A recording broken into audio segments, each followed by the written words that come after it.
Bienvenidos nuevamente a Aspectos Automatización Industrial, aquí de nuevo en la vista de proyecto de TIA Portal, donde en esta entrega se va a estudiar un poco en detalle la programación y el aspecto de los distintos bloques de programa que ofrece TIA Portal. Abriendo aquí en el árbol del proyecto el menú PLC, se va a la parte de bloques de programa y ahí se encuentran dos opciones: el programa principal o main, que es el bloque OV1, el bloque de organización que es llamado cada vez que comienza el ciclo autómata, y la opción de agregar un nuevo bloque. Voy a tocar aquí en agregar un nuevo bloque con doble clic para ver las posibilidades que se ofrecen. Aquí están los 4 bloques que se mencionaron en la entrega anterior. Los bloques de organización, que son llamados únicamente por el sistema operativo, las funciones o rutinas sin memoria, los bloques de función o rutinas con memoria y con un bloque de datos de instancia, obligatoriamente ver que se les pertenece, y por último los bloques de datos o bases de datos, que pueden ser de dos tipos: las generales o globales, donde el programa puede leer y escribir cualquier tipo de dato, y los de instancia, que pertenecen a los FB o bloques de función. Para ilustrar un poco el funcionamiento y la creación de los distintos bloques, se va a empezar con una función, bloque FC. Al marcar la función, se le puede dar un número, poniendo esto en manual, o colocarlo en automático y el sistema le asigna el primer número disponible. Luego un nombre, por defecto bloque 1, y aquí se escoge un lenguaje de programación. Los lenguajes de programación que soporta TIA Portal en su versión estándar son los siguientes: el lenguaje de escalera, abreviado KOP o plan de contactos, el lenguaje de bloques funcionales, el lenguaje de listado de instrucciones y el lenguaje SSL, que se asemeja a un lenguaje de alto nivel con instrucciones tipo if, while, for, etc. Se va a escoger por defecto el lenguaje de escalera, que por cierto es el más sencillo y tal vez el más adecuado para aprender a programar. Se acepta y, como está aquí marcado agregar y abrir, automáticamente se va a abrir el editor de escalera y va a presentar lo que se llama el primer segmento, la primera línea de programa vacío. Se observan aquí los siguientes elementos. Primero, los comentarios: título del bloque, comentario y título del segmento. Puede haber muchos segmentos, por defecto él coloca el primero. Luego aquí hay una zona en donde están las instrucciones más utilizadas: contacto abierto, contacto cerrado, bobina, bloque, abrir o cerrar paralelo. Esta zona se puede esconder mediante este icono de la barra gráfica y volver a colocar. Estos elementos se pueden eliminar si así se desea o se pueden complementar con los elementos que están aquí, donde aparecen instrucciones básicas que están clasificadas por estos directorios, en donde están agrupadas las instrucciones por su funcionalidad. Por ejemplo, temporizadores, contadores, instrucciones de comparación, funciones matemáticas, etc. Los favoritos, que constituye esta barra que está aquí, se encuentran aquí a la derecha también, y yo podría tomar cualquiera de estas instrucciones, por ejemplo una función matemática, digamos una división, y arrastrarla y colocarla aquí en el menú de favoritos. De esa forma la tengo directamente disponible para ponerla en el programa sin necesidad de irla a buscar aquí a las instrucciones básicas, avanzadas o cualquier otro tipo de instrucción.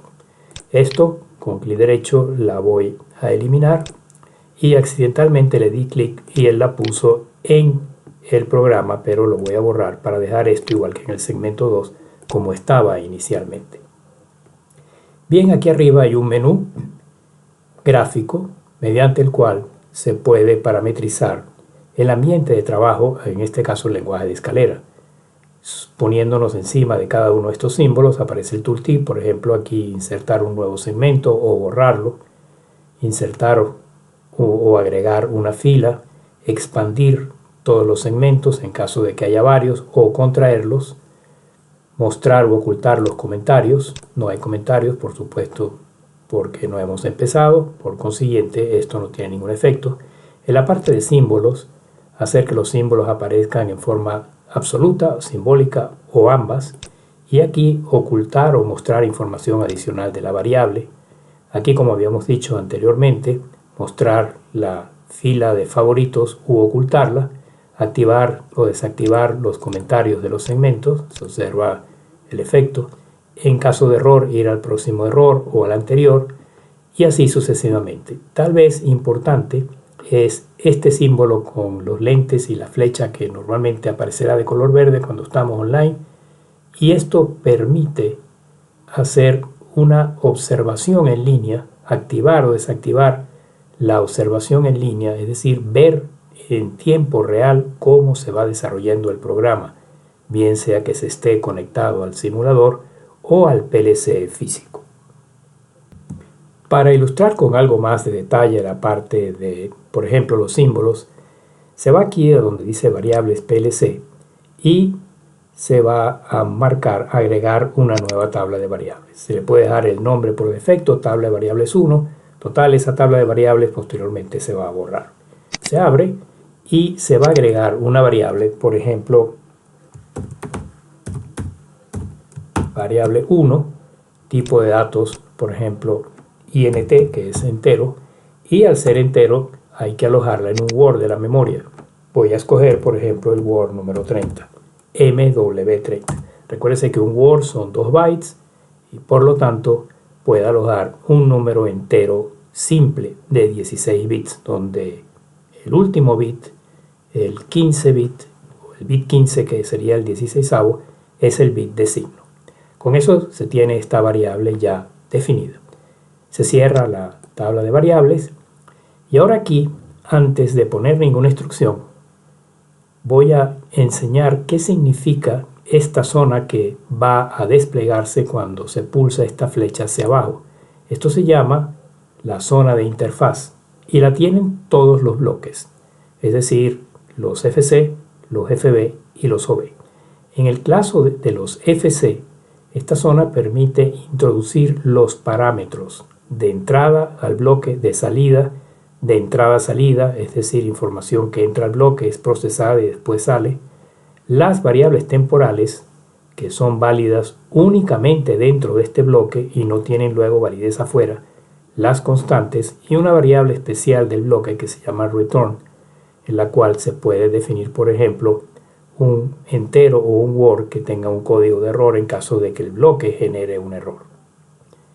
Estas variables o parámetros de entrada y salida no se guardan luego que el bloque termina de ejecutarse. Por eso este tipo de bloque, función o FC, se le llama también un bloque sin memoria.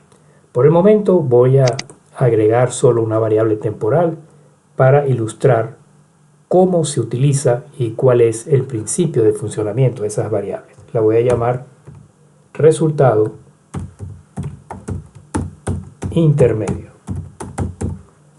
Resultado intermedio. Y va a ser de tipo entero. Aquí escojo int o escribo simplemente int, es decir, va a ser un entero simple. Bien, se definió la primera variable en la zona de interfaz, una variable temporal. ¿Para qué se pueden usar las variables temporales? Imaginemos que tenemos un programa en el cual por alguna razón hay que hacer un cálculo, hay que hacer un pequeño algoritmo. Voy a usar, aunque todavía no hemos entrado en el detalle formal de ello, las instrucciones matemáticas, que son instrucciones muy sencillas. Lo único que se tiene que conocer es cómo funciona una suma, una resta, una multiplicación o una división e interpretar un poco la instrucción. Supóngase que se tiene un programa donde hay que multiplicar dos valores y el resultado hay que llevarlo a una resta. Se multiplican dos valores, el resultado se le resta una cantidad y ahí se obtiene el resultado total.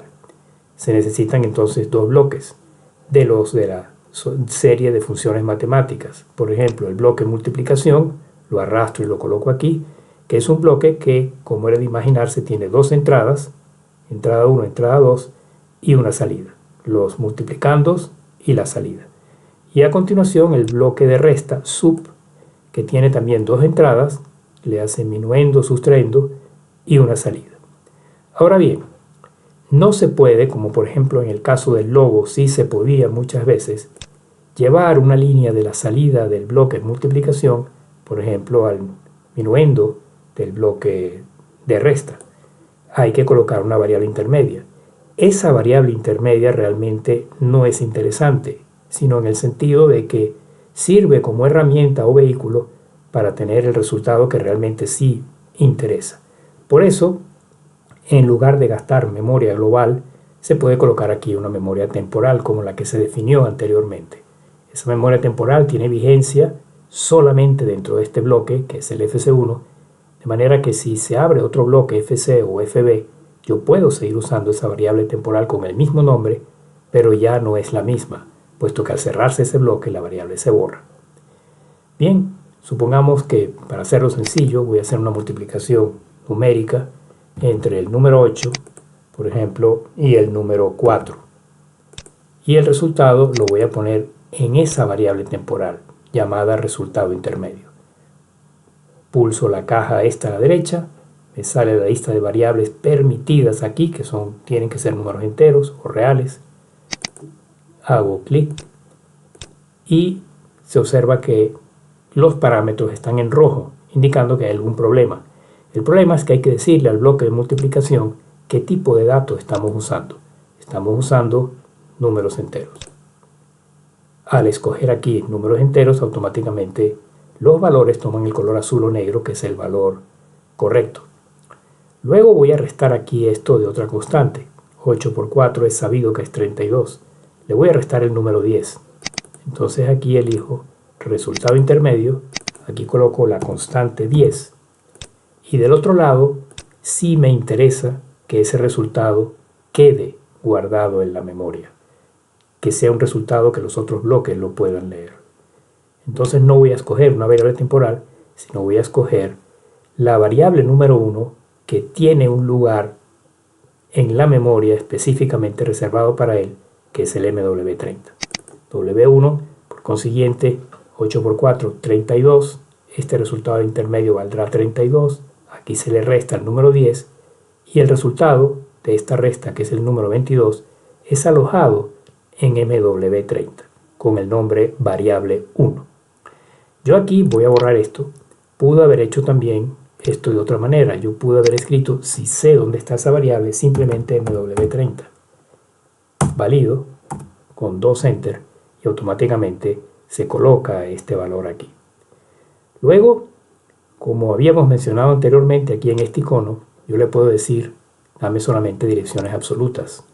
Y entonces me quita el símbolo y me pone MW30. Si le digo, quiero solamente simbólicas, me pone el nombre, entre comillas, pero no me pone el valor de la memoria. Si le digo ambas, me pone las dos, que es lo más práctico. El nombre o símbolo, cuando se trata de una variable global, como esta, está entre comillas. Cuando se trata de una variable temporal, está con el símbolo numeral delante. Y eso identifica lo que son las variables temporales. Un detalle en algunos bloques aritméticos, como el de multiplicación, es la existencia de esta estrella amarilla. Si yo pulso aquí, se inserta una entrada adicional. También lo puedo hacer con clic derecho y escoger insertar entrada. Voy a pulsar aquí y se va a insertar la entrada número 3. Eso significa que la multiplicación ahora se va a ejecutar entre 3 entradas. Él va a multiplicar 8 por 4 más lo que yo ponga aquí. En edición le puedo decir deshacer, insertar conexión y tenemos de nuevo el bloque en su versión original con 2 operandos de entrada en la multiplicación. Otro punto importante es que una vez definida una variable, con clic derecho yo puedo hacer dos cosas. Cambiar el nombre de la variable se llama variable 1, se lo voy a cambiar por ejemplo a variable número 2 y dejar todo tal cual. Modificar y queda como variable número 2. Pero también se puede cambiar la variable, reasignar la variable. La variable está asignada a MW30, yo la puedo reasignar por ejemplo a MW34. Sigue siendo un número entero, puedo también cambiar esto y está en la tabla de variables número 1, pero la puedo colocar en cualquier otra tabla. Modificar y ahora la variable número 2 no es la MW30, sino la MW34. Si borro esto, clic derecho, borrar, y queda esto en blanco, yo puedo definir una variable sobre la marcha. Por ejemplo, le quiero decir, esta va a ser la MW46. Al darle Enter, como eso no tiene ninguna etiqueta o símbolo, él va a asignar por defecto una etiqueta, y la etiqueta que le asigna es el nombre tag, seguido de un número. Como es la primera que hay en el programa, será tag 1, la siguiente será tag 2, etc. Yo puedo ahora venir aquí y cambiar el nombre de la variable. No quiero que se llame tag 1, quiero que se llame, por ejemplo, variable 4. Variable 4. Está asignada a MW46, es un número entero, aquí no puedo cambiar nada, lo único que me deja cambiar es el nombre de la variable. Valido y ya MW46 es la variable 4.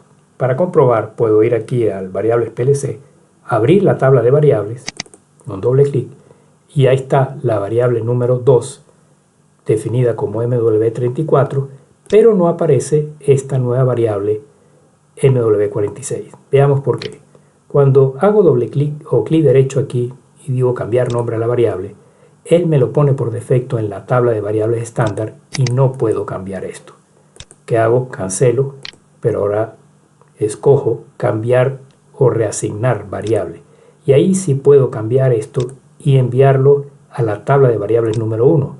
Modifico, voy aquí de nuevo a la tabla de variables número 1, donde ya aquí entre corchetes me dice que hay dos variables, que son la variable 2, que había antiguamente MW34, y la nueva variable, que es la variable 4, MW46. Cierro aquí, y de esa forma se tiene una idea general de cómo se puede aquí jugar con las variables y cómo se puede reasignar tanto los nombres como las direcciones de memoria donde están esas variables. También se ve la diferencia entre las variables temporales, precedidas siempre del símbolo numeral, y las variables globales, que están siempre su símbolo entre comillas y asociadas a una memoria o lugar de memoria del PLC, bien sea marca, bien sea entrada, bien sea salida, bien sea parte de un bloque de datos. Si toco aquí, se comprimen los segmentos, los cuales los puedo abrir luego individualmente. Si toco aquí al lado, se abren todos los segmentos.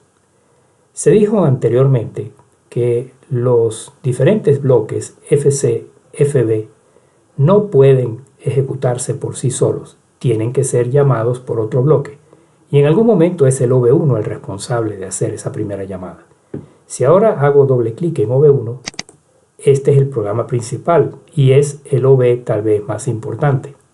Su aspecto inicialmente es similar al del FC. Sin embargo, si abrimos aquí la zona de interfaz, se observa una diferencia ya principal, y es que no tiene variables de salida ni de entrada y salida como tenía el bloque FC, tiene temporales y tiene estas variables de entrada, que son variables que él automáticamente rellena cuando el bloque es llamado. Estas variables son también típicas de cualquier bloque de tipo OV, sin embargo en cada OV son diferentes, se verán posteriormente cuando se estudien ya en detalle los diferentes OV. Por el momento, basta con saber que el OV1 es un despachador general y es el encargado de llamar a los otros bloques. Si queremos, por ejemplo, que el bloque FC1 que se acaba de construir sea ejecutado, debe ser llamado por otro bloque, y en este caso debe ser llamado por el OV1, que es el único que lo puede llamar. Para hacer la llamada simplemente se arrastra este bloque hacia acá, se suelta, y él automáticamente coloca el bloque FC1 con una entrada llamada en, que es enable o habilítalo, y una entrada que se llama en o salida del enable. Yo puedo colocar, por ejemplo, aquí un contacto y aquí puedo colocar una entrada o una marca. Por ejemplo, podría colocar la marca 0.0 o la marca, voy a colocar otra marca, la marca 4.0, que no está definida, por lo tanto le va a asignar un tag, el tag 1, y mientras esta marca, este contacto, que puede ser físico o puede ser lógico del programa, esté abierto, el bloque no es ejecutado, el bloque no es habilitado. Cuando este contacto esté cerrado, el bloque es habilitado. Y si el bloque no presenta ningún error, el 1 que hay aquí lo transmite a la parte de la derecha y lo que esté aquí a la derecha también se ejecuta. Ese es el significado del enable y el enable output, que son parámetros de entrada y salida según la norma IEC 61131 capítulo 3. Borro esta entrada y en este caso el bloque es llamado incondicionalmente. Si le doy doble clic aquí al bloque, es lo mismo que darle doble clic aquí, es decir, lo abriría. Y aquí tenemos el programa que se había hecho en FC1. Se observa que también la multiplicación y la resta tienen el enable y el enable output. Si yo, por ejemplo, pongo aquí un contacto o dejo esto así y esta multiplicación se efectúa correctamente, aquí hay un 1, ese 1 se traspasa para acá y activa la resta. Pero si la multiplicación presenta un error, por ejemplo, un error de overflow o desbordamiento del valor, en el sentido que los dos multiplicandos al multiplicarlos dan un valor más grande de lo que puede albergar un entero, esta salida, aun cuando la entrada esté en 1, no se habilita, con la idea de tratar de no propagar el error y enviar un resultado absurdo a los bloques que están aquí a la derecha. Esa es la idea del enable y enable output, que está presente en prácticamente todos los bloques de la programación de Step 7. Faltaría por discutir un poco los FB. Cierro aquí y se va aquí a donde dice agregar nuevo bloque y ahora escojo un FB. FB1 llamado bloque 2, el lenguaje el mismo, KOP, válido, y aparentemente se observa que el bloque es muy similar, al menos no se ve ninguna diferencia superficial con respecto al bloque FC. Pero si se abre aquí la zona de interfaz, lo primero que llama la atención es que aparece este nuevo tipo de variable llamada estática que no existía en el FC y mucho menos en el OB. Esta variable estática o las variables estáticas que yo pueda definir aquí se guardan en el bloque de datos de instancia que pertenece a cualquier FB, al igual que los parámetros de entrada y salida, y se pueden leer inclusive desde afuera del programa accediendo a ese bloque de datos de instancia. Las variables temporales y las constantes se utilizan de la misma forma que en el FC. Bien, al llamar al FB, supóngase que aquí hay un programa, no voy a escribir nada por el momento, pero voy a intentar hacer una llamada desde el OV1, por ejemplo, a este FB. Abro el OV1, me voy al segundo segmento y traslado desde aquí el FB. Al colocarlo, me aparece esta ventana donde él me está pidiendo de forma obligatoria que yo asigne un bloque de datos de instancia individual. Puede ser el bloque de datos 1 o si pongo esto en manual que yo quiera y le debo dar un nombre. Aquí también hay otras opciones que exploraremos más adelante. Si acepto, él automáticamente asigna el bloque de datos y lo pone en la cabecera del bloque y además el bloque de datos lo guarda aquí en un sitio especial dentro de bloques de programa. Pero si yo cancelo esto, él me pone aquí estas interrogaciones en rojo y este error o este aviso indicándome que este bloque no puede funcionar a no ser que yo le asigne un bloque de datos de instancia donde él guardará los parámetros eventuales de entrada y salida de las variables estáticas. Entonces puedo hacer nuevamente doble clic aquí y aquí escoger o más bien crear un bloque de datos, un data block de instancia que me permita que el bloque funcione correctamente. Por ejemplo, hago doble clic aquí, escojo un bloque de datos, DB, como no hemos usado ninguno, puedo poner el número 1, valido con Enter y me aparece de nuevo esta ventana donde me pone el nombre por defecto, bloque 2-DB1, el número lo puedo poner en automático o dejarlo en manual y al validar automáticamente se despeja el error y ya queda el bloque correctamente configurado. Habría que ponerle sus parámetros de entrada, sus parámetros de entrada y salida, sus eventuales variables estáticas, etc., que van a ser almacenadas dentro de este bloque privado que es el DB1 o bloque de datos de instancia. Aquí en la parte de bloques de programa está ese bloque de datos, aquí está el bloque de datos 2 DB11. Este que está aquí fue hecho accidentalmente al principio, lo puedo eliminar sin que eso cause ningún problema con clic derecho, y aquí queda el bloque 2 DB12 que es este que está aquí. Bien, con eso se tiene una pequeña introducción a el significado y la utilización de los bloques de programa OB, FC, FB y los data block. Tal vez antes de terminar se puede ir de nuevo unos instantes aquí a agregar nuevo bloque y marcar los OBs. Recuérdense que los OBs tienen nombre y apellido. Cada OB tiene una función específica. El OB1 se dijo que es el programa principal. Si marco aquí, está por ejemplo el bloque de arranque, que es el número 100 y no puede ser otro, que es el bloque que es llamado por el sistema operativo solamente cuando el PLC arranca. El de interrupción de hardware, que es el 40, que se dispara por ejemplo cuando se programan en las entradas analógicas que sufren un desbordamiento hacia arriba y hacia abajo, que llamen a este bloque 40 y reporten si el desbordamiento fue hacia arriba, hacia abajo, etc.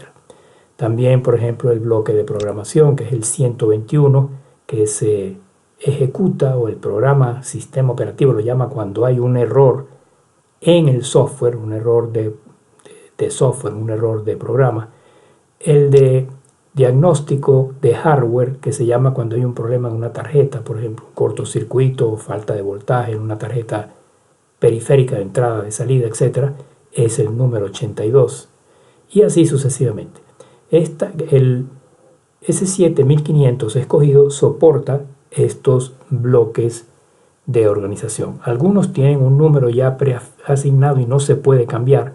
Otros, por ejemplo, el de interrupción cíclica, que se verá posteriormente, por defecto se le asigna el número 30, pero si lo pongo en manual yo le puedo cambiar este número dentro de un determinado rango. Más adelante, en próximas entregas, se irán estudiando paulatinamente la mayoría de estos bloques con ejercicios para tener una idea más clara de su funcionamiento y el papel que juegan dentro del programa. Voy a cancelar esto, voy a cerrar aquí.